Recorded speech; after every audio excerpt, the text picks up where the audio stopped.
পুতুল নাচের মতো আইসিসিকে নাড়াচ্ছে ইন্ডিয়া। এখানে আইসিসির কিছু বলার অধিকার নাই। তো একটা প্লেয়ারকে নিরাপত্তা দিতে পারবে না, সে পুরো টিমকে কি করে দিবে? মুস্তাফিজকে বাদ দিয়ে খেললে বিশ্বকাপ ঝুঁকিতে থাকতে পারে। মুস্তাফিজকে নিবে কি নিবে না, এটা বিসিবির কথা।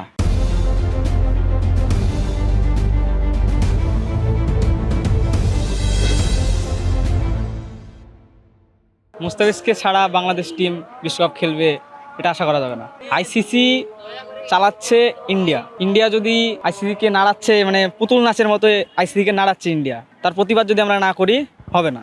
মুস্তাফিজকে যদি বাদ দেয় তাহলে এটা প্রতিবাদ হলো না, মানে আমরা যদি টিম থেকে বাদ দিই এটা প্রতিবাদ হলো না। মুস্তাফিজকে ছাড়া বিশ্বকাপ খেলা উচিত না, অ্যান্ড ভারতেও আমাদের বিশ্বকাপ খেলা উচিত হবে না। আমার মনে হয় যে মুস্তাফিজুর রহমান খেলাটা এখানে আইসিসি বাদ দেওয়া, এখানে আইসিসির কোনো অধিকার নাই। এখানে বাংলাদেশের একটা ভালো খেলোয়াড় মুস্তাফিজুর রহমান, তাকে আমরা সবাই চাই।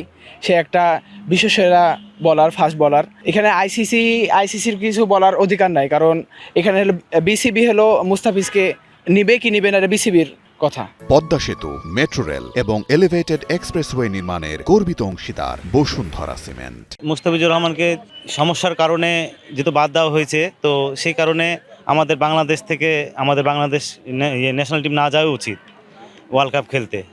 আমাদের মতে এটাই বলছে যে ঝুঁকি, যেহেতু একটা প্লেয়ারকে সে নিরাপত্তা দিতে পারবে না, সে পুরো টিমকে কি করে দিবে।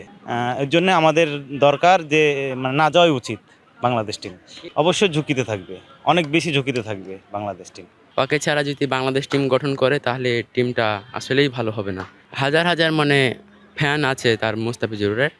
আমি এটাই বলতে চাই যে ওকে টিমে নেওয়া দরকার। মুস্তাফিজকে বাদ দিয়ে খেললে বিশ্বকাপ ঝুঁকিতে থাকতে পারে, কারণ দেখা যাচ্ছে যে মুস্তাফিজ ভালো বলার, বাংলাদেশের মধ্যে একজন বলার, এবং তাকে বিশ্ব প্রায়োরিটি দেওয়া হয়, যে রাখা হয় যে বোলিং বলার দিক থেকে। তাই মুস্তাফিজকে বাদ দিলে বিশ্বকাপে হারার সম্ভাবনা একটু থাকতে পারে। বোলিং ক্ষেত্রে মুস্তাফিজের বোলিং পারফরমেন্স ভালো, এবং সে ভালো বোলিং করে, এবং তার বলের গতি, স্পিড সব দিক থেকেই বেস্ট।